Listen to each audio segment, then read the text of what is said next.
Olá, seja muito bem-vindo ao canal EJS Notícias. Hoje, 31 de outubro, vamos falar sobre um dos assuntos mais aguardados do país, a revisão da vida toda, também conhecida como tema 1102 do Supremo Tribunal Federal. O assunto está na reta final, e o que acontecer nos próximos dias pode mudar completamente o destino de milhares de aposentados em todo o Brasil.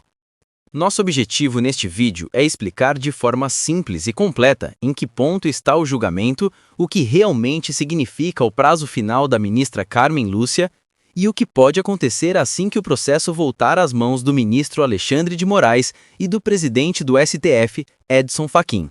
Prepare-se, porque há detalhes importantes que a maioria das pessoas ainda não sabem e que fazem toda a diferença para quem luta por esse direito. Antes de tudo, é fundamental entender o que está em jogo. A revisão da vida toda não cria um novo direito, mas busca corrigir uma injustiça histórica contra os segurados que se aposentaram pelas regras da Lei nº 8.976, de 1999. Essa lei, criada junto com o Plano Real, determinou que apenas as contribuições feitas a partir de julho de 1994 seriam consideradas no cálculo da aposentadoria. Isso prejudicou justamente quem teve os maiores salários antes dessa data. Muitos trabalhadores com bons vencimentos na década de 80 e início dos anos 90 acabaram recebendo aposentadorias muito menores do que realmente mereciam. A tese da revisão da vida toda defende o óbvio. Se o segurado contribuiu mais antes de 1994, esse período deve ser incluído no cálculo. Tanto o STJ, tema 999, quanto o STF, tema 1102, já reconheceram o direito dos aposentados. Porém, o INSS recorreu, e é isso que mantém o julgamento em suspenso até hoje. Mesmo após o STF reconhecer o direito, o INSS apresentou um recurso chamado embargos de declaração, que em tese serve apenas para esclarecer dúvidas ou corrigir omissões na decisão. Mas, desta vez, o INSS tenta algo mais grave, reverter ou limitar o alcance da decisão alegando impacto financeiro bilionário. Esse é o maior risco para os aposentados. Se o STF aceitar a chamada modulação dos efeitos, o tribunal pode decidir que só terá direito à revisão quem entrou com a ação antes de dezembro de 2022, quando o julgamento foi concluído. Isso deixaria milhões de pessoas de fora, inclusive quem esperou a decisão final para agir de forma segura e dentro da lei. O julgamento dos embargos começou no plenário virtual do STF em junho de 2025, mas foi interrompido no dia 10 de junho, quando a ministra Carmen Lúcia pediu vista, ou seja, mais tempo para analisar o processo. Segundo o regimento interno do STF, artigo 134, ela tem 90 dias corridos, contados a partir da publicação da ata de julgamento que ocorreu em 31 de julho de 2025.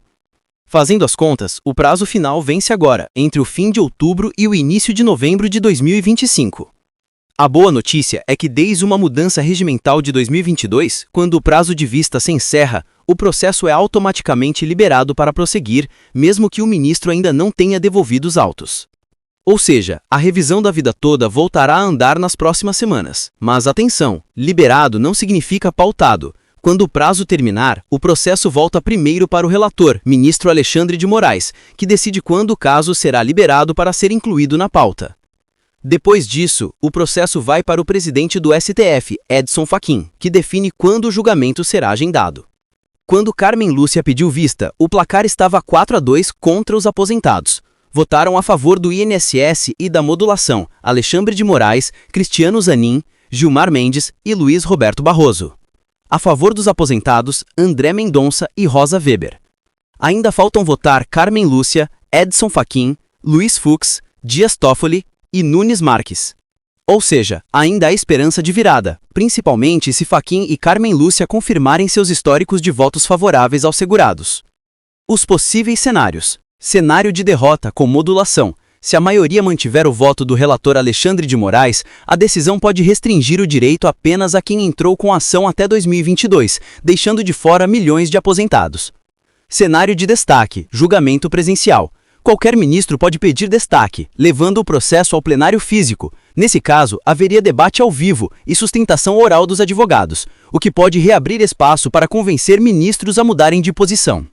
Cenário de novos recursos, embargos dos embargos. Caso o resultado seja negativo, os advogados dos aposentados ainda podem apresentar novos embargos, o que permitiria que o caso fosse julgado por uma nova composição do STF, já sem os ministros aposentados.